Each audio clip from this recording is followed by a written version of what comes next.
had a co-op apartment. A woman came to see it. She put an offer in, went into contract, passed the board, got her mortgage cleared to close, closing date set. Day before the closing, we do a walkthrough. Her father comes to the walkthrough. Her father hates the apartment. The deal died the day before the closing.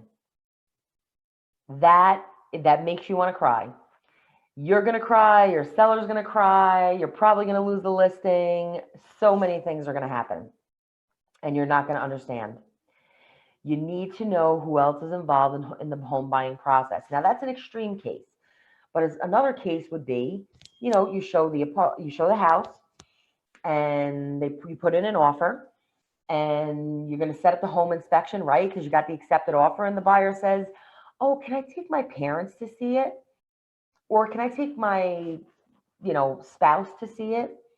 Or my kid to see it? Or my grandma to see it?"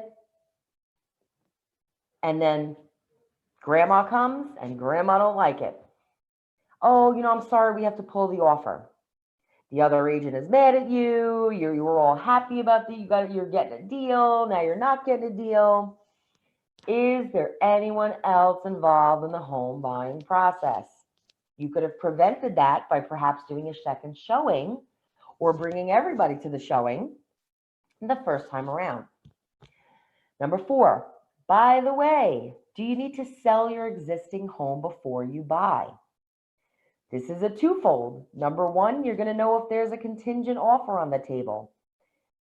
What is this offer going to look like? Does this person need to sell to buy? How complicated is the process going to be? You need to educate them on this. Some people start looking before they're even ready, but meanwhile, they have to sell their home. You have to educate them on the process. Perhaps they need their money from that sale. They need to list their home first.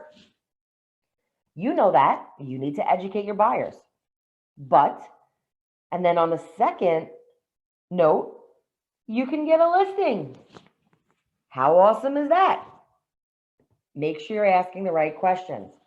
Number 5, how long have you been looking for a home? Oh, about 2 months. Have you seen anything you really like? Yeah, we saw like 1 or 2 things. Have you written any offers yet? Yeah, we did. We put in 1 offer. Oh, what happened with that? Right? You're finding out what happened in their history.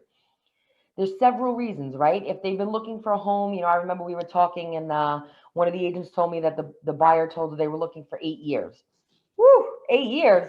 All right, well, you keep on looking. I'll be over here.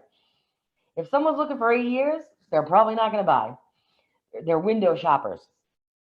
Have you seen anything you really like? Have you written any offers yet?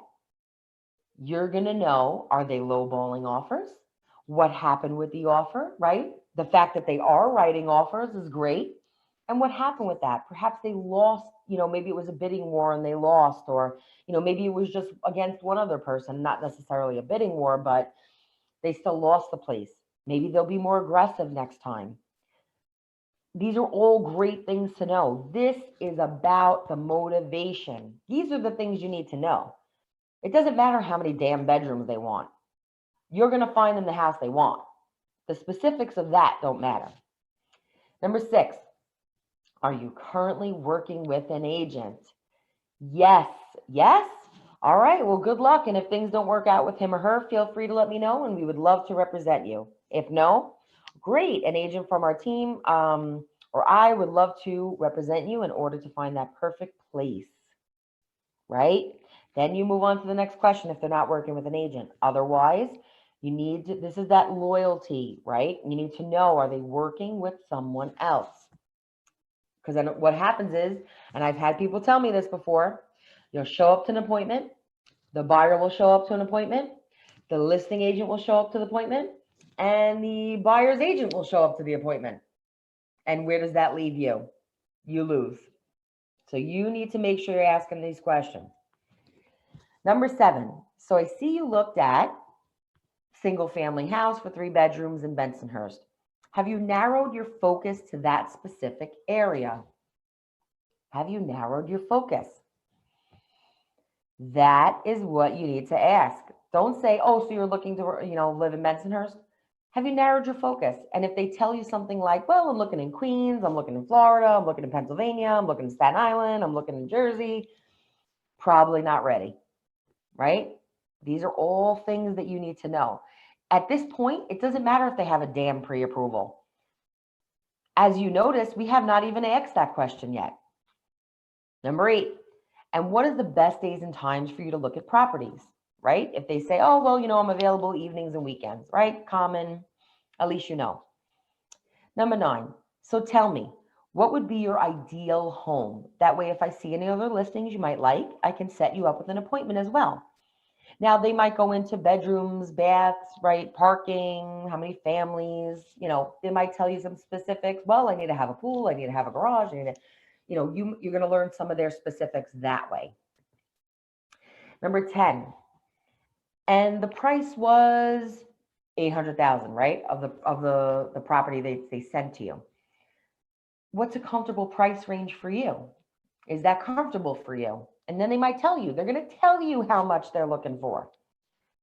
It's all about, see, what is a comfortable price range? It's how you say things, how you ask questions. Number 11, I want to help you get the best financing possible. Have you spoken to a mortgage lender? Yes. Great. What bank? And how much of a down payment? If not, well, I have a great lender who could help you get some good rate quotes. I'm going to have him give you a call. Right? You're not going to say, oh, well, let me give you his information, because they're not going to call him. I will have him give you a call. And if at all possible, do a conference call with you, the buyer, and the mortgage broker, and you connect them yourself. If you notice, this question is not until number 11. Number 12. So let's recap. Did I miss anything? Do you have any questions for me? They may have some questions for you. So let me look in our database, see what matches your requirements. I'll email you a few places to look at. I'll check in with you after I send that over. Whichever ones you like, I'll set up an appointment for you. Sound good? Beautiful. You put them in your CRM, set them up in an e-alert, let the system do their job, and you follow up. Sounds beautiful, right? So now, why would someone choose you as their agent? So here's a good thing to say. Now that I know exactly what's important to you, I want to spend some time quickly telling you what I do to go above and beyond for my clients. When you hire me as the agent to represent you, I do so much more than the average agent, right? What is setting you apart? We talked about this. For example, I only work with a small number of great clients at a time to ensure a personal touch. I preview daily and weekly properties on your behalf. I receive office exclusives, as well as talk with other agents in our office for their coming soon listings, which give you early notice. I will only show you properties that match what you want. I will negotiate aggressively on your behalf. I will work with your lender and our affiliates to ensure a smooth transaction and close. And what's great is that I have a staff full of support behind me. And explain what types of staff you have, and this could include the staff in the office if you're not a team. Broker, transaction coordinator, client care specialist, team manager, systems, etc. The bottom line is, buying a home can be stressful. My job is to remove as much of that stress as possible. Does that make sense?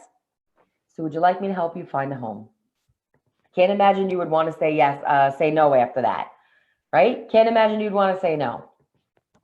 So just as a follow-up, we do have 2 YouTube channels. So Mike has a YouTube channel, The Edge in Real Estate, on YouTube. And I have Help for Buyer Tips and Tricks. And that's on YouTube as well, to have some more similar conversations like this. If you need assistance, feel free to talk to us. Send us an email at help@Remax Edge. Our main number, you can send me or text me as well. And that's all I got for you today. So